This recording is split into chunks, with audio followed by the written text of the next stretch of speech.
From the road, these grain bins look like big metal tubes, as safe as any other large building. But as Grant Parish farmer Ryan Yerby points out, you've got rotating augers with razor-sharp flighting that go in there that'll carry corn or soybeans up an incline, drop it down into the bin. Inside that bin, there's mechanical spreaders that spread around. Some bins have giant stirrers that move the grain around inside. Plus, there's all kinds of other electrical components that are running 240 or even 480 volts. So there's high electricity, high voltage, high shock areas. If you just find yourself in the wrong place at the wrong time, it could be fatal. And those are the dangers before you add the most dangerous component, tons of flowing grain.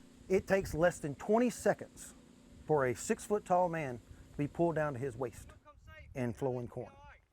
Once you get down to your waist, you cannot remove yourself. You cannot be pulled out by a human strength.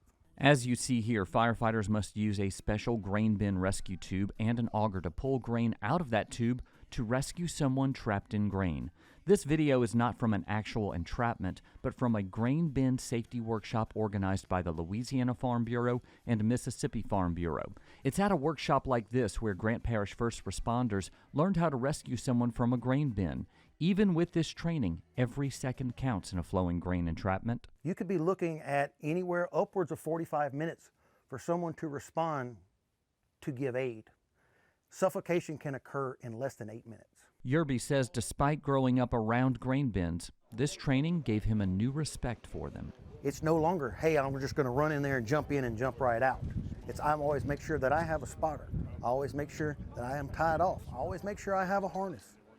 Because actually being a part of this training, actually being physically trapped in the grain, and it happens so fast, and it's even slower in the training, and it still happened in seconds.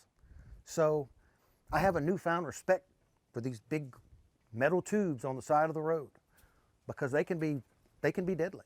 Louisiana Farm Bureau will again hold grain bin safety workshops next year in conjunction with Mississippi Farm Bureau. Tentatively, they're scheduled for the last week in February. We've covered these workshops in the past. So to see some of our past coverage about grain bin safety, just head over to our website, twilatv.org, or go to our YouTube channel and you can search grain bins, and amazingly it pops up. And then your husband knows a little bit about that, doesn't he? A little bit about the very viral video that we had that was, like we talked about this before, it's just iPhone video, but more than 1 million views, so you know. Well, I think it became very real for him when he was in there about just how frightening it is. Oh yeah, whenever you're stuck in there. Now, what's frightening for a lot of folks right now is also harvest, because Ryan Yerby and I also spoke about what most farmers and ranchers have been talking about this year, the drought.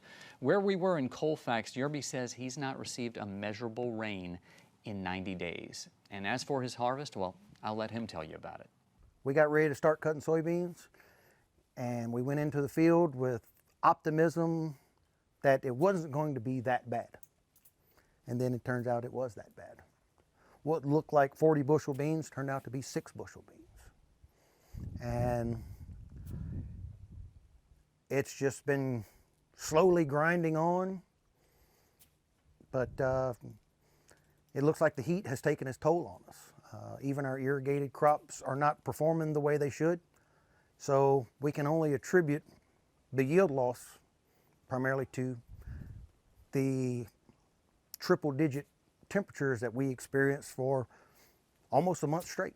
So yeah, I'm sure y'all are seeing something similar on Landon's farm as well. You know, in my head, I guess, not growing up on a grain operation, I thought, well, we haven't had the flooding rains and we haven't had the water issue. It should be a pretty good crop year. And after I talked to you about some farmers having so much trouble, I told Landon that, and he said, well, they didn't cut great. Yeah. It just didn't have any rain, and you need the rain for those pods to fill out, which gives you yield. So. Yeah, and Monterey had more rain than folks over there in Colfax. Didn't have a lot. I mean, it always seemed like it would stop right when it got to the just their Mississippi fields. River. It would stop right south of Winsboro. Oh, so wow.